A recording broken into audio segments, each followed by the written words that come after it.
fanfic's ending is not something that's usually in the mind of its writer or when they start working on it. Fanfics tend to spawn from like a single idea, usually from a character that someone thinks would be cool to add to a world. An idea that then becomes how this new character interacts with the established characters and systems already in place. But it's not limited to everything just branching off from an OC. You can have an idea for a twist on an entire system of a world. You could write a Harry Potter fanfic with no new characters, everyone is still exactly the same, except everyone has a spirit animal instead of a wand, and the magic system centers around that. You could write a Star Wars fanfic where there is no hyperspace technology and explore how that would change everything. The possibilities are truly endless, but all have in common the fact that you need a starting idea to spark the thing off. And because that starting idea will often come to you organically, it is a lot easier to spark the thing off than it is to bring the thing to a close. A lot of the times fanfics don't even have endings. Maintaining writing steam and momentum is a hard thing to do, and when it runs out it's understandable that things aren't wrapped up properly. One day the writer went to make a slice of toast and they never came back to the story they were crafting, and that's fine, as are the sort of half-hearted endings you sometimes see. As I said, the ending isn't really the point of a lot of fanfics, so you can't really blame the writers when they're finished with playing around with what they wanted to play around with for going, meh, the baddies are gone, their seemingly unbeatable superpowers got negated in some way, everyone lived happily ever after. Here are their kids. Yu-Gi-Oh! R is a manga that doesn't have an ending quite like Bleach's, but it's still not great. It's anticlimactic and reads very much like a fanfic writer who got bored with the story they were making and wanted to move on to something else. So in this video, on top of the last game of fanfic bingo we will be playing with this series, we will be breaking down this ending. First though, quick thoughts on the book. Well, it's the biggest of the series by far, but only contains 2 duels and very little narrative wrap-up, because there is very little narrative to wrap up, which means it drags horribly. The first duel in it, Joey versus Bandit Keith, is alright, but the second, Yugi versus the big bad Yaeko Tenma, starts on page 121 and ends on page 278. That means a single duel lasts for 157 pages. And you feel those pages because, as I said a moment ago, this duel is a bit of a squib. We'll go into exactly how in a bit, but the overall quality is not just the fact that the majority of this chunky book is an uncompelling duel. A lot of the characters don't really get very gratifying conclusions, if they get any at all. This is partly due to the story fitting in between 2 arcs of the original story, so certain characters can't get any development.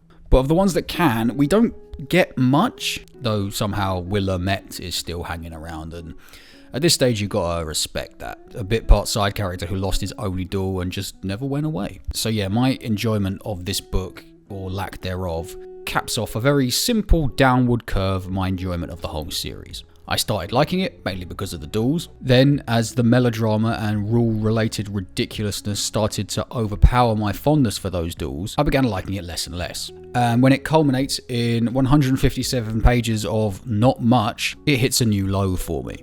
But then again, this is Yu-Gi-Oh! Should I be expecting like a masterful yarn to have been weaved? Probably not. Also, card inside.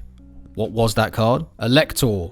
Sovereign of Birds, a card that doesn't appear in this series at all. Right, let's get into just how this story ties itself off in a dull, eventless bow. We can address the issues with this series' ending by grouping things into the major events that happen. We've got Joey versus Bandit Keith, Teia's rescue, and then Yugi versus Yaeko Tenma. Joey versus Bandit Keith is the classic semi-main event. It's not unusual in action and combat stories, especially shonen battle anime / manga, for the second billing good guy to fight the second billing bad guy before the main good guy fights the main bad guy. One Piece has, well, I was going to say perfected this formula, but when you're in the same place for 1,000 episodes and don't move, I wouldn't really call that perfect. It heavily uses this formula, let's say, going even deeper a lot of the time than second billing versus second billing. In Yu-Gi-Oh!, Joey and Kaiba often trade the role of the second billing good guy, but Kaiba tends to have other things going on separate from the main cast shenanigans. And as I mentioned in a previous video, also fulfills the jobber to the stars role, being a person who is presented as formidable, who then loses to the main villain, making the main villain look even more formidable. He does that in this series, allowing Joey to take the second billing good guy role. And that's fine. Bandit Keith, though, in this second billing bad guy role, is an odd choice. He's kind of the secondary villain in the Duelist Kingdom arc, but even then he's not really presented as much of a threat. He's just this sort of cheating doofus, with Pegasus being presented as the main legitimate threat. And then in the Battle City arc, he shows up as a mind-controlled zombie at the very beginning and is never seen again. He vanishes from the face of Yu-Gi-Oh! His character has no further impact and is reduced to literally nothing. And this is important because we know this going into this series. So we know the nothing that Bandit Keith is. And yet he's being presented here as this real threatening secondary villain.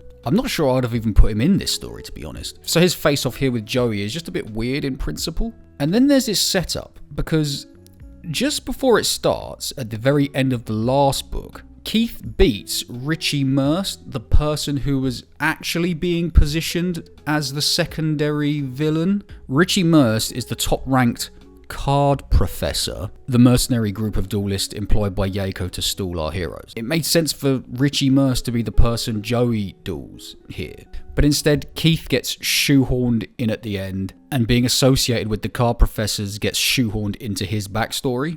And then there's the content of the duel itself, because there's a lot of back and forth between Joey and Keith in it. We find that Keith legit died at the hands of Pegasus at the end of the Duelist Kingdom arc. So this man we're seeing just casually came back from the dead. He's like a revenant bent on revenge, sort of just at anyone, kind of at Joey, but also anyone really. Joey then proceeds to beat Keith and leave him with some words that hint at maybe redemption. It's such a strange conclusion to this character's strange inclusion in this series. Because remember, a lot of our main villain's animosity toward our heroes comes from a lie Bandit Keith told him. Is so very strange. Rescuing Taya was the main driving force of this whole story, remember?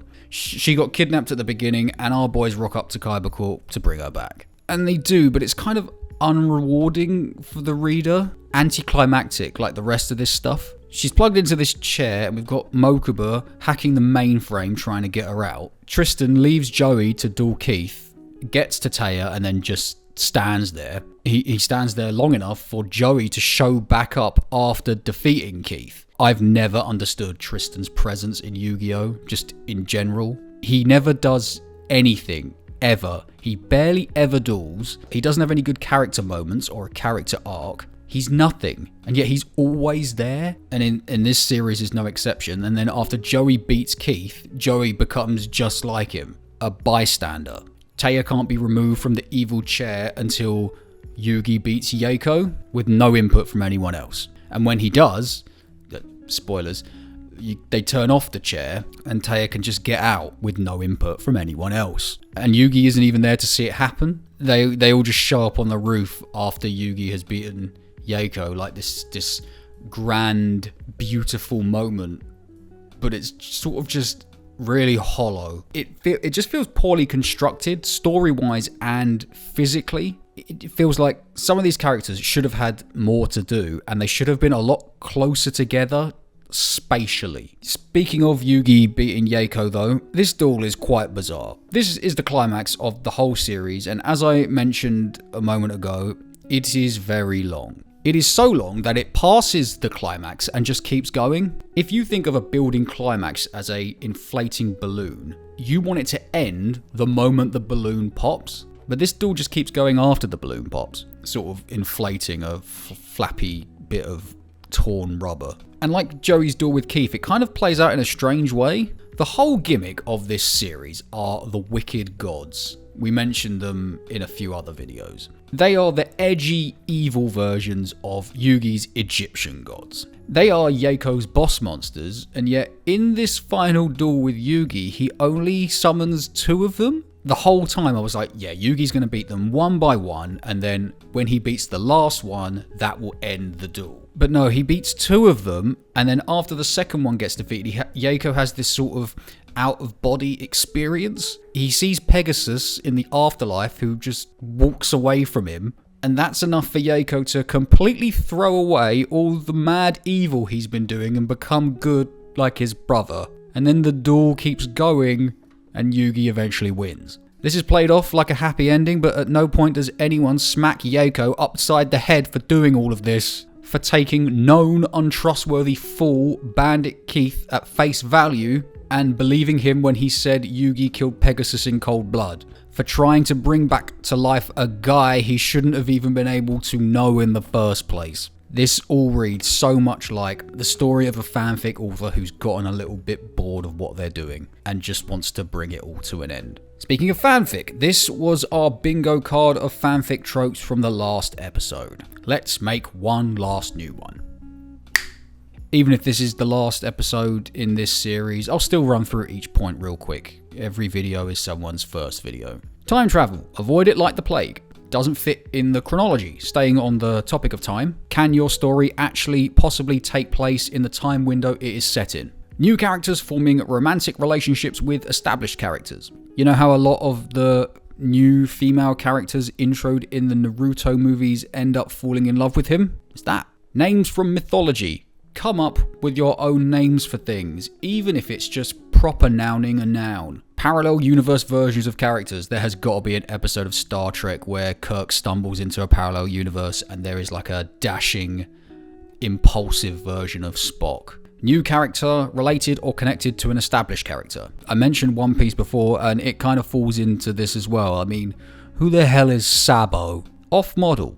If, say, your character has established reddish, sort of purpley eyes, and then suddenly they have green eyes in your story, something has gone wrong. Mary Sue, a trope that originated from a fanfic. Quips. Were any of the MCU movies actually ruined by their quips? Kinda. If you want more details about that, watch this video. Plot twist. Someone, somewhere, is a ghost. A twist on the current powers, magic, science. Evil versions of Egyptian gods, anybody? Angst, waves of melodramatic self-loathing misery. Over-designed new characters. It is tempting to have your character look a lot cooler than everyone else, but cooler in your mind can often turn into dumber in practice. Flashbacks. A tragic backstory is not a tragic backstory unless it is told through flashbacks. Incongruous. Your story should flow from the story that is already there. Edgy. Manic smiles, manic eyes, tongue sticking out. The usual. Right, that's this video's card. So for one last time, let's play fanfic bingo. So there is no time travel, and with the last panel of the page showing Kaiba jetting off to wherever the next arc of the story needs him to be, I would say this story does fit in the chronology and we were right to never tick it off in any of these videos. No romantic relationships between new and established characters either. Names from mythology though. The wicked gods are repeatedly called Jashin, which aside from the Naruto connections, is a sort of real-world occult religion. I couldn't find much info on it, but the word loosely translates as devil or Satan. They'd been called it a few times in this series, but we're ticking it off now. No parallel universe versions of characters, and while I've not been ticking off something on one card if it had already been ticked off on a previous card for the same reason, I think Yako and Gekko's relationship with Pegasus is so central to this entire series that it has to get ticked off again here. Yugi's got green eyes again, so that's a tick for off model. But no character became a Mary Sue, unless you count Yugi himself, and maybe. This whole series went quipless, and given that the influence of the Avengers being less outside of the Western world, I think this still might have been quipless even if it came out after 2012. So we didn't get any new plot twists at the end here, but then I suppose you actually need some plot to twist for that to be possible, and there really wasn't much at this point. The Wicked Eraser shows up, which is an evil version of Slifer the Sky Dragon, so we can tick off the twist on magic science powers. And if you remember in the first episode where I mentioned evil Slifer on the cover here, well, this isn't actually the Wicked Eraser, this is the Wicked Avatar taking the form of Slifer the Sky Dragon. It's really quite simple. Yako transitions from edgy to angst here at the end, so we can tick that off, but we can also tick off edgy because Bandit Keith brings it in bucketfuls. We don't have any new characters, so there's no one to have the opportunity to be over-designed, but we do get a last lot of flashbacks. Also, I'd just like to add that that extended flashback at the end of the third book that I mentioned turned out to have no relevance to this story at all and seemingly is only there to pad the page count.